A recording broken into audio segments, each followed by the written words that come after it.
कल रात भारत के लोकतंत्र में एक अनोखा दृश्य सामने आया।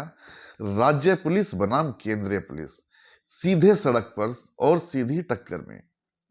यह जंग थैंक यू सिचुएशन नहीं थी, यह एक कानूनी, संवैधानिक और राजनीतिक विवाद थी।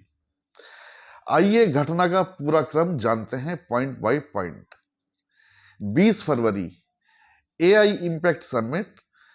इसमें हुए एक शर्टलेस प्रदर्शन के दौरान कई युवा कांग्रेस कार्यकर्ता गिरफ्तार हुए थे, जिसमें सौरभ जो उत्तर प्रदेश से थे, सिद्धार्थ मध्य प्रदेश और अरबाज ये भी उत्तर प्रदेश से। ये सभी आरोपित थे और आरोप है कि वो प्रदर्शन का हिस्सा थे।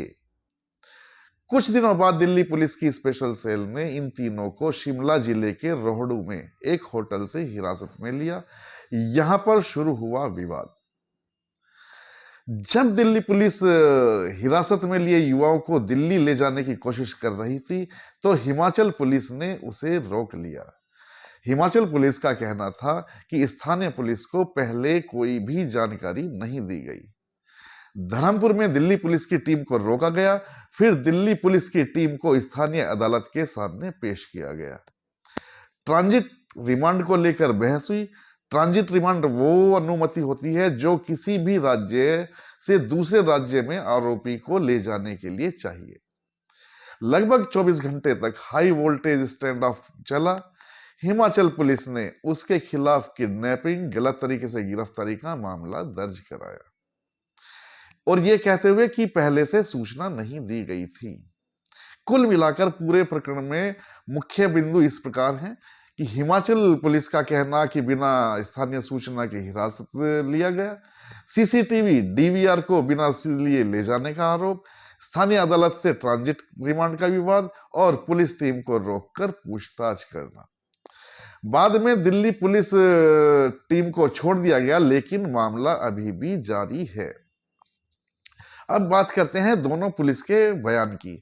दिल्ली पुलिस बोली कि हमारे पास ट्रांजिट रिमांड और दस्तावेज थे, हम आरोपी को कोर्ट में पेश करने जा रहे थे। लेकिन वहीं हिमाचल पुलिस बोली कि हमें गिरफ्तारियों की जानकारी नहीं दी गई थी, हमने कानून के अनुसार कार्रवाई की है। अब बात करते हैं तथ्यों की और आरोपी की। 3 युवा कांग्रेस कार्यकर्ता हिरासत में लिए गए। हिरासत के तरीके को लेकर हिमाचल पुलिस ने आपत्ति जताई और दोनों पुलिस बलों के बीच मामला कोर्ट, एफआईआर, ट्रांजिट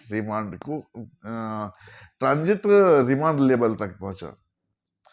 अंत में दिल्ली पुलिस को अनुमति दी गई और वो आरोपी को लेकर फिर चले गए।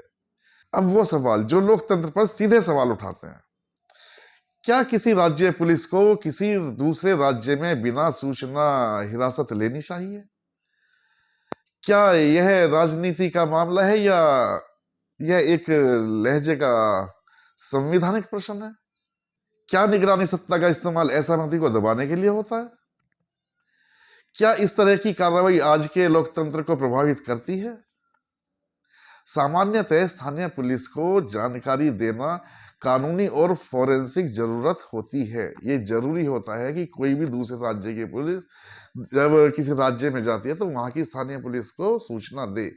एक स्थानीय अदालत की अनुमति जरूरी होती है जब आरोपी को दूसरे राज्य में लाया या ले जाया जाता है। यह मामला केवल युवाओं की गिरफ्तारी का नहीं था, यह राज्य केंद्र संबंध, पुलिस अधिकार और राजनीतिक असहमति जैसे मुद्दों को छू रहा है। कई लोगों ने कहा कि इसे एक राजनीतिक संदेश के तौर पर देखा जा रहा है। तो सवाल और गहरा हो जाता है, क्या कानून का इस्तेमाल राजनीतिक असर दिखाने के लिए किया जा रहा है? क्या लोकतंत्र में विरोध के तरीके दबाए जा रहे हैं? यह बहस सिर्फ सड़क के टकराव से आगे है। यह संवैधानिक अधिकारों में विश्वास की एक परीक्षा है। यह मामला केवल एक स्टैंड ऑफ नहीं था, यह देश की राजनीति और न्यायिक प्रक्रिया पर सवाल उठाता है और यही बताता है कि लोकतंत्र सिर्फ वोट देने का नाम नहीं है, बल्कि विरोध, प्रक्रिया, पारदर्शिता और जवाबदेही का भी नाम है।